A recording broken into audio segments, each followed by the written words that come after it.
So, four components to building a successful relationship, and this is basically my four components from my perspective. So, don't judge me too harshly on what I'm about to say. Okay. So, number one, communication.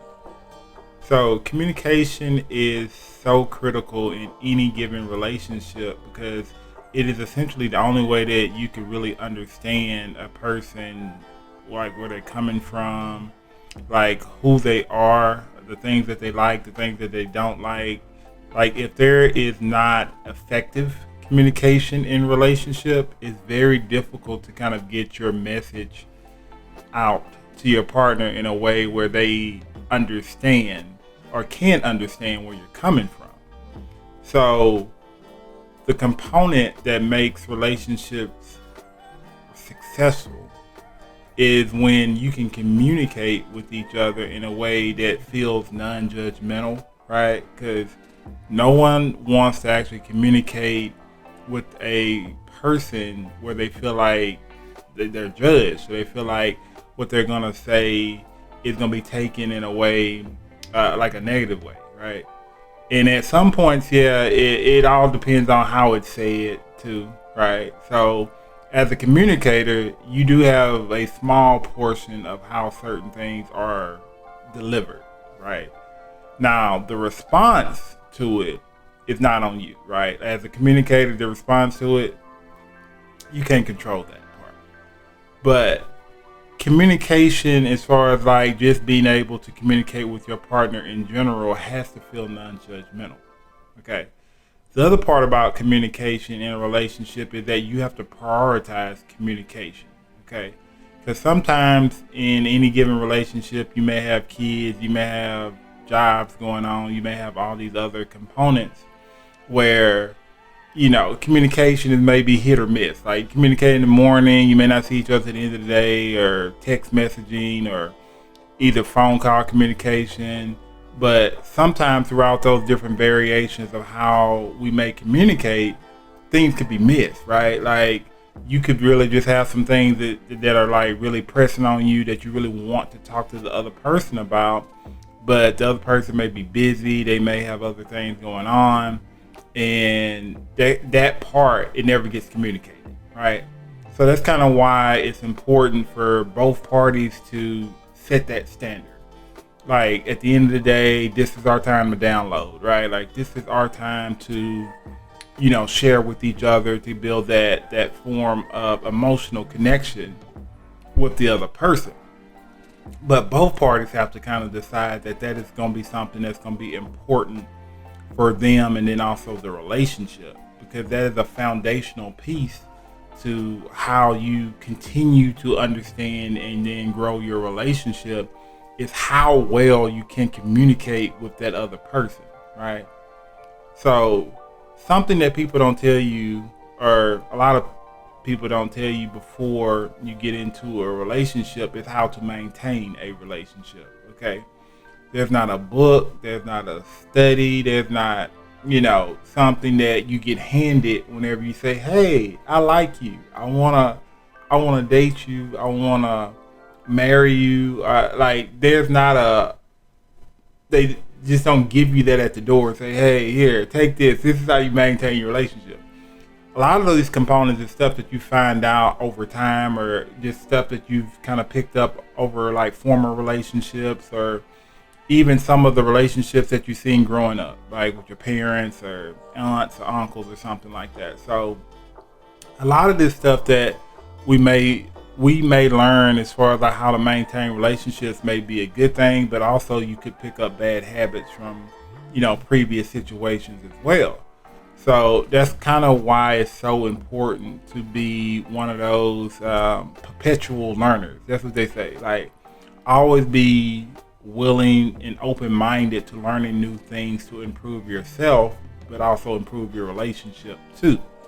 Because there's not a one size fits all thing, right? Like everyone's different, every relationship obviously is different, and you want to make sure that your relationship is growing in a way that you feel comfortable with, and then also your partner feels comfortable with. And that's where that whole communication part comes into play. Like, you want to make sure that you continue to be inquisitive about, getting to know your partner, getting to know what they feel, their thoughts, their views about different subject matters, or just their perspective about life in general. Because as you grow with a person, especially in a relationship and or marriage, the longevity of that relationship and marriage depends on like how well you are consistent with getting to know that person and talking to that person and understanding that person and working with that person. Because that's the basis of being in a relationship, is two people working together towards that one goal, which is building that longevity, that consistency with each other, right? So, second thing, right? Dating. Dating is so super important. And I think that sometimes dating is underrated too. I think that sometimes whenever we get into these types of relationships, sometimes like life happens, right? Like kids, work, financial obligations, like things of that nature that sometimes prevent us from taking the adequate time to date, right? Like taking that adequate time to schedule that 30 minutes, 45 minutes, hour, day, whatever the case may be, to like take that person out, treat them good, nice dinner or whatever you tend to kind of get into as far as like quality time is concerned. But dating is essentially important for your relationship because it allows you to build that friendship or continue to build that friendship with your partner. Okay. So friendship is so super important in a relationship, right? So you want to feel like you can come to talk to the other person essentially about anything, right? Just like you can just talk to your friends about like essentially anything, go up to them, talk to them about stuff, whatever. And the conversation is technically smooth, there's no problems or anything like that. But you want that same type of feeling in your relationship with your partner, because it's an intimate relationship as well. So it's like building that type of friendship with a person requires specific actions, like you doing specific things on a daily, weekly, monthly basis to maintain that sort of connection with your partner, that friendship. And friendship comes with prioritization, intentionality, like you actually being very strategic about how you want that dating life, that type of functionality in your relationship to go. That may mean certain sacrifices as far as like,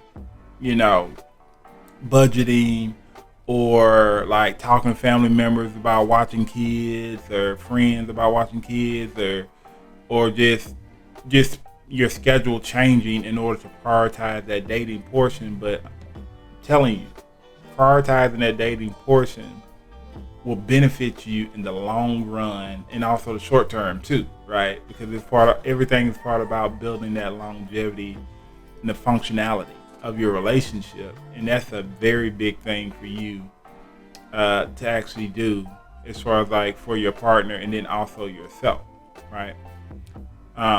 Third thing, sex life, right? So when we talk about sex in a particular relationship, depending on the form, the type of relationship, the majority or the average couple, at minimum, and this is kind of like that national type standard, at least 4 times minimum a month, right? Some couples may be a little bit on the higher end of that, right? Some couples may be on the lower end of that, right? But no matter where you kind of stand with that average, which is essentially 4 times minimum a month, you want to make sure that the times that you do have sex with your partner or physical intimacy with your partner is quality. Okay, quality over quantity, right? And what I mean by quality is that take a look at how long your foreplay is. Like, think about it. Take a look at how long your foreplay is. So if foreplay is like 10 minutes or 5 minutes or 2 minutes, depending on the person, it takes a little bit of time to get that engine warm, right? So foreplay is not only beneficial for the actual act of sex, it's beneficial for the connection with your partner, right? So the reason why that's so beneficial to your relationship is the fact that it allows you as an individual to you as an individual to really just take that opportunity to appreciate each other in that particular moment, which strengthens that physical and emotional connection with your partner. And that is the most important aspect of foreplay. It's the biggest benefit of essentially your physical intimacy and also sex in your relationship is that connection time, that prioritization time, that really intentionality time with your partner. And that's not necessarily saying that every time it's gonna be like, slow and like not rushed to a certain degree, because if you have kids, family, like just a whole bunch of things going on, every time may not be like that, right? And that's understandable. But you do want the majority of your intimate life, your sex life, to be, a little bit more intentional when it comes to, especially the foreplay portion of it, especially the connection portion of getting to know each other's body, getting to know like what each other likes, don't like, that kind of stuff. It goes a long way with how the other person feels about you and how they feel about the relationship, and then also how they feel about, the connection that both parties actually have with each other.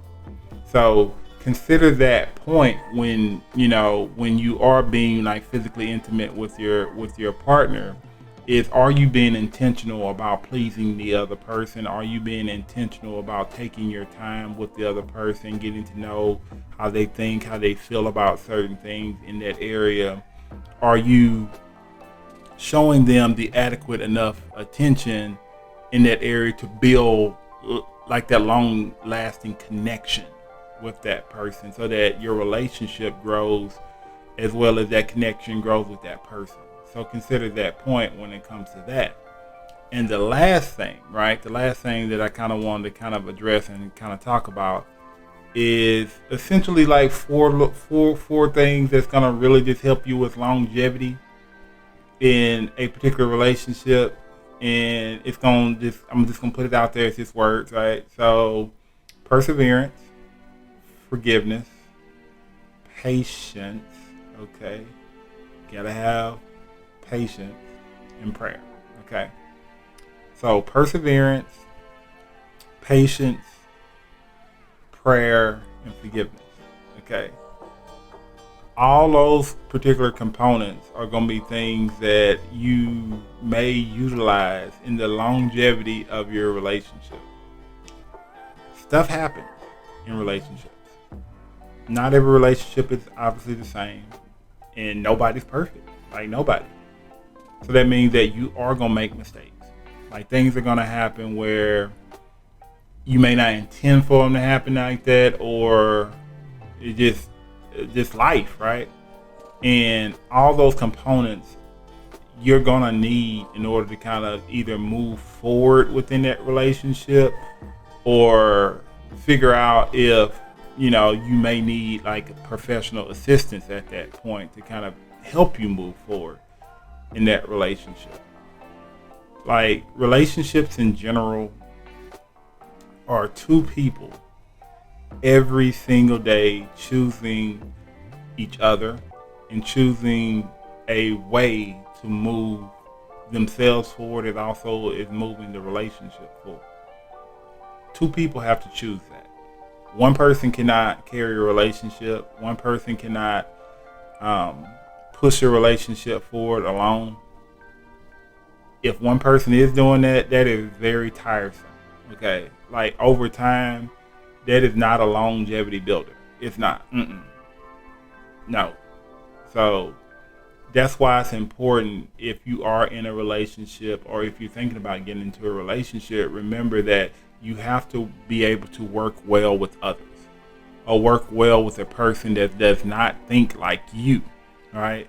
Because that's the principle. Not everyone thinks like each other, essentially. That means that communication aspect that I was talking about in the very beginning of this video is so important, because of the fact that you have to be able to communicate your message in a way where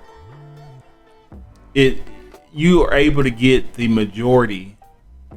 large majority of your thoughts out, and being able to communicate those real feelings to your partner, like those true feelings with your partner. Because in relationships, sometimes there's a lot of things that are unsaid. There's a lot of things that you may be hesitant to say, and sometimes the things that are unsaid, or even the things that you may be hesitant to say, are the most important things that need to be said. Because a person will never know who you truly are unless you just kind of allow them to know you, or allow them to see that part of you. And that's scary. That is. That's a very vulnerable, scary place to be in with anybody. But in a relationship, sometimes that's required. Like, it's required for you to have a certain level of vulnerability in order to build, that understanding, that connection, that longevity with a person. So as you progress in your relationship, in your situation, just remember that there's not a perfect scenario all the time. Like, there's stuff is going to happen. It's not going to be perfect all the time. But if two people actually prioritize each other, are intentional about the relationship and each other, and continue to be inquisitive and continue to be adamant about each other in that relationship, because you're going to have to be adamant about it, right? Life, kids, all these different situations, it's not going to be for your relationship, right? Like, there's never going to be the perfect time for each other. That means that you're going to have to prioritize it. You're going to have to schedule it. You're going to have to be intentional about taking that time for all the components of your relationship, whether it's physical intimacy, emotional intimacy, spiritual intimacy, mental, all these different intimacy types. You're going to have to prioritize it. You're going to have to make sure that this is going to be something that you want as an individual. And you're going to have to talk about that with your partner. And you're going to have to schedule that with your partner. And you're going to have to make sure that actually happens. So as far as building a successful relationship is concerned, that portion of it is on you too as an individual. Your relationship can be whatever you want it to be. If two people decide that this is what they want, right? If two people decide that. And that's the whole portion of being in a relationship, is two people working together and trying their best to move themselves forward also as an individual, but also moving the relationship forward as a couple. Okay. The last part of this, I know I don't want to get into the rambling thing, but the last part of this is that even though you are in a relationship, you are an individual as well. Like, you are. And the reason why a person may be like attracted to you or with you is because of that individuality, right? And a lot of people, they lose sight of that. They lose sight of, this is the reason why I'm with a person, because of the fact that they're not like me, right? Like, they're different. They have that different quality, that different mindset. And throughout a relationship or throughout life, sometimes a person can lose sight of that part.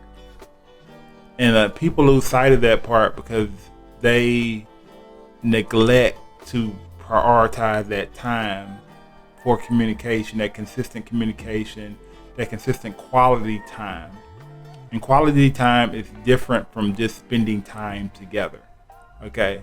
Because you can spend a lot of time with a person, but you don't have quality conversations with that person that move the relationship forward type conversations, right? And that's a difference. That's a very big difference there. Is quality conversations that move the relationship forward, right? Or quality activities that you do with a person that move the relationship forward. And those are components of that, building that longevity, building that bond with that person. So as an individual, continue to do the things that you like, right? Like, and of course, since you are actively in a relationship, make sure that you communicate those things with your partner so that there is a difference between individual time and relationship time, right? Like, you do your individual thing, come back, boom, we do our relationship thing. But those things have to be communicated beforehand, obviously. So be that individual, be happy with yourself. And then also just continue to communicate with your partner and build that happiness, and continue to build that happiness within your relationship. And you should continue to just kind of build that model of what you think, or what you believe that success should look like in your relationship. So hopefully this video kind of helps some people. Let me know in the comments. Make sure you subscribe to my channels and everything like that. I got 2 of them, so make sure you subscribe to those. And I'll see you guys next time. Are you getting married? Do you know someone that is? Are you wondering if you and your partner are ready to take that next step in your life, in your relationship? Do you want to strengthen the foundation of your relationship moving into marriage? If you do, Day One, the premarital program is here to help you. So if you want to kind of learn those tips, those tools, those strategies to prepare yourself for that next chapter in your life and your relationship, then give Day One, the premarital program, a try. So within this program, you are going to get those tips, those tools, those strategies. You're also going to get that guidance to help you prepare as much as possible for that next chapter. The thing about preparing for that next chapter is that there's no way to be 100% ready for the next step in your life, but you do want to be as prepared as possible before you get there. So that's where the Day One premarital program comes into play. So if you're ready to prepare and start really growing towards that next chapter in your life, in your relationship, give Day One, the premarital program, a try. Click the link below and get started today. That's the Day One premarital program, and let's get started today.